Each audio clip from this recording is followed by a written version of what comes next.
I've had 3 flight lessons since my last video, and I have plenty to say about each one, but in the interest of time, I'm going to keep it short and really just talk about the highlights of each flight lesson.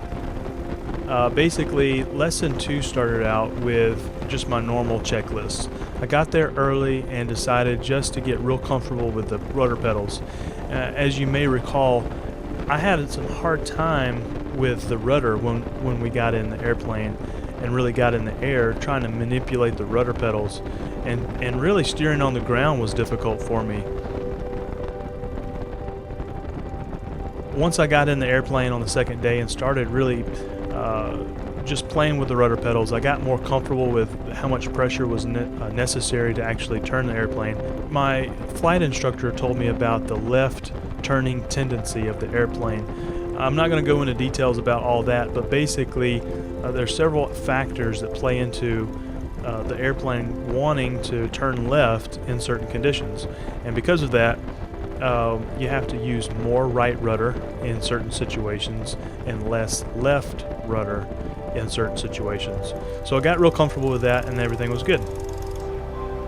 We got out to the runway and called Hawkins Tower and received clearance to go ahead and take off.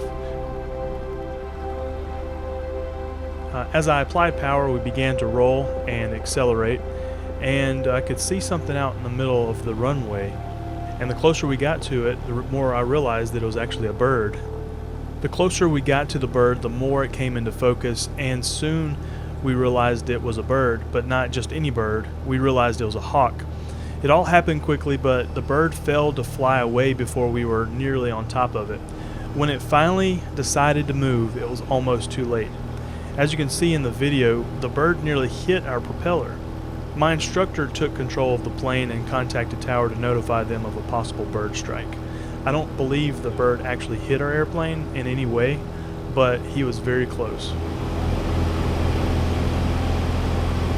Once we were in the air and in the practice area, we performed a series of left and right turns, just getting familiar with the different banking angles, 10 degrees banking, 15 degrees, 20 degrees, 30 degrees, and 45 degree angles.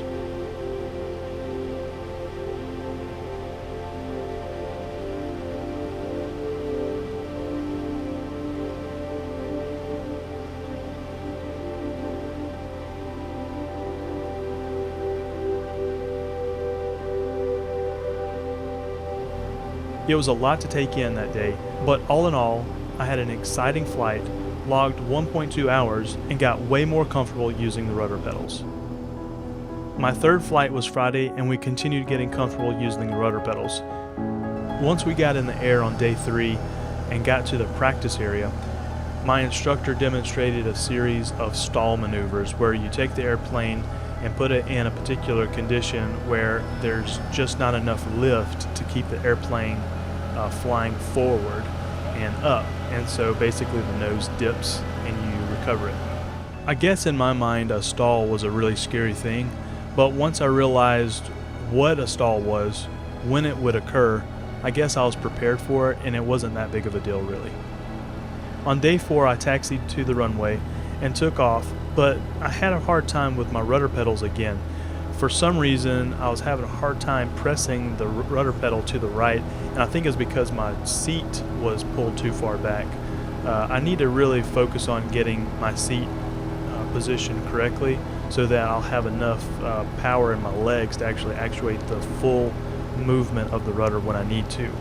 Other than that, I think I did a pretty good job, but day 4 was a difficult day. We continued our stalls, but because I was having a hard time with my rudder pedal, I had a hard time getting the stalls to do exactly what I was doing the day before. Essentially, the nose kept wandering off to the left, and I wasn't able to give it enough right rudder to combat that. Between some negative comments that were made the day before from someone that was close to me, and my problems manipulating the rudder pedals, I got really frustrated, and my instructor could tell. So we decided to head back to Hawkins Field, and I logged 1 hour. I've had time to process my last flight, and I feel like I've identified the problem areas. As for the negativity, I've channeled it, and it will only drive me to work harder. I've said it before and I'll say it again. This has been a dream of mine and I can't believe I'm getting to do this. Sometimes it's hard and I know it's going to be a lot of hard work, but I'm super excited about this whole process and I can't wait till my next flight.